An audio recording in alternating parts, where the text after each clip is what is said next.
everyone! Welcome back to our channel at For Mom to Mona Lisa.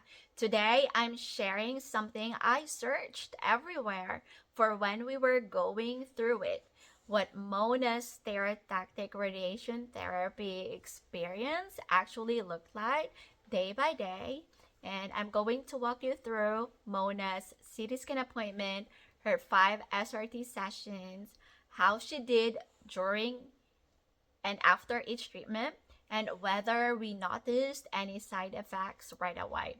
If you're a pet parent facing a similar diagnosis, I made this for you so you feel less alone and more informed.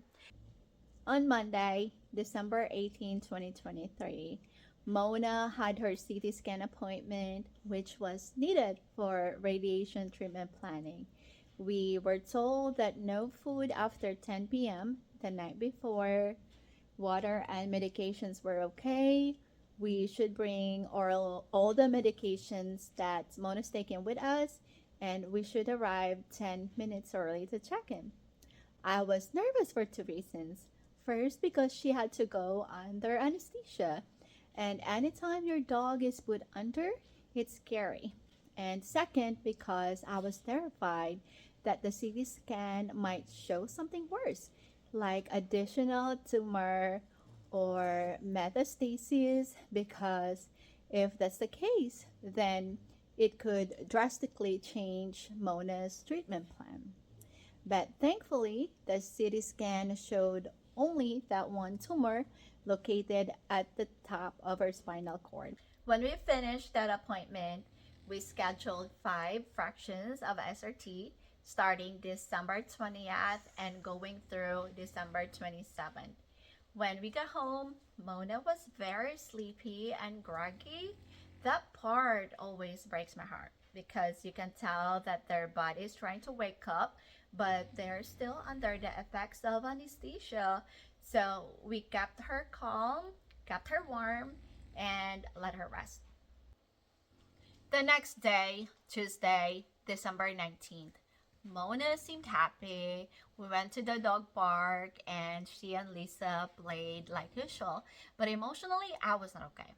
I was smiling on the outside, but inside, I kept thinking about the next day. Her first radiation appointment, her anesthesia, possible side effects, and when you love your dog this much, your mind starts spiraling into every what if. And on Wednesday, December 20th, we left early and arrived around 8 a.m.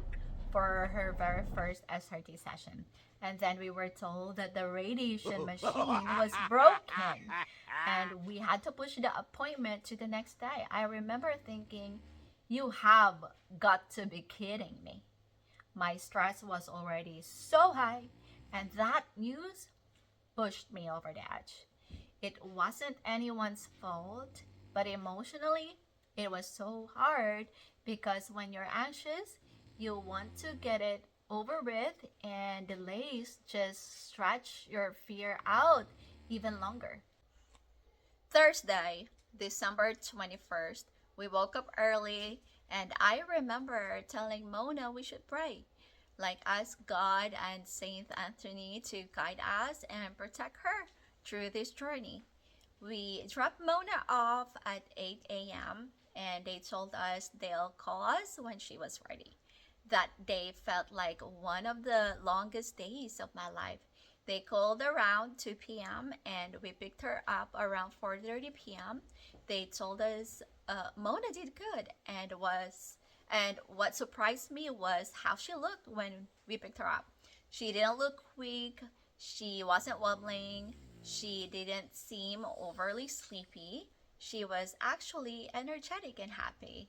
When we got home around 5:15 p.m., she had a ravenous appetite and she was starving and she slept right after. December 22nd, we left around 7 a.m. for her second SRT treatment. I want to be honest, this fear didn't disappear. Every time I dropped her off, I worried, what if she doesn't wake up? What if something goes wrong? And what if radiation affects healthy tissue? But Mona seemed comfortable there. She was excited going in, and that mattered to me because it told me she felt safe and the staff were good to her. We arrived around 7:30 a.m., dropped her off, and got a call around 2 p.m. to pick her up. Again, she was happy and full of energy. She slept through the ride home. That night, around 10:30 p.m., she was alert again, and we went to bed almost at midnight. Mona's third session wasn't until December 26th because of the holidays. I had mixed feelings. I was nervous because the treatment weren't continuous, but I was also grateful she could rest for a few days. And here's what those days look like. Saturday, December 23rd, Mona was energetic but also sleepy throughout the day. On Sunday, December 24th, she had a good appetite, drinking well, and no vomiting or diarrhea, but I did observe weaker front legs and some neck scrunching. Monday, December 25th, Christmas Day, she was playful, goofy, and acting like her puppy self again, which was such a gift for my heart. And December 26th came. Session 3, we left around 7 a.m. and arrived at 7:30. I was told that for that session, her oncologist will be performing the therapy virtually, and the oncology team would be physically with Mona. At first, I didn't know how I felt about that, but I trusted them. We picked Mona up around 4:30 p.m., and she was active and excited to go home. No sign of weakness. She was her happy self. Next day, December 27th, session 4, same schedule. Again, I was honestly surprised in a good way that Mona was excited going into the hospital. It meant so much to me because it told me they were taking care of her. We picked her up early this time, around 1 p.m. No vomiting, no diarrhea, and she was doing her business normally. That day, I asked the staff if they could send photos of Mona with the radiation machine and how she looked during treatment. Seeing those photos made me emotional. Seeing her positioned and connected is hard, but I kept reminding myself this was how we were fighting for her quality of life and more time. Finally, December 28th, session 5, her last one, same schedule, left at 7 a.m., arrived at around 7:30. And we were so relieved when they called and we could pick her up early at noon. And here's a moment I'll never forget. They gave us a graduation certificate signed by the entire oncology team. They gave a card with messages, a bandana, a bag, and toys. It was such a thoughtful, sweet gesture. After weeks of stress, it felt like someone was saying that we see you and we care. And at home, Mona was happy and sleepy, but later that evening, she was energetic again and was so playful with Lisa. Now, the big question, did Mona have immediate side effects? For Mona, um, right after treatment, the biggest things were being sleepy or groggy on some days, likely from anesthesia, increased hunger at times, and we did observe some weakness moments during the holiday break, like the front leg weakness and neck scrunching. But overall, she handled the treatment days better than I expected emotionally. She still wanted to play, she still had her personality. I also want to say this, every dog is different, every tumor is different.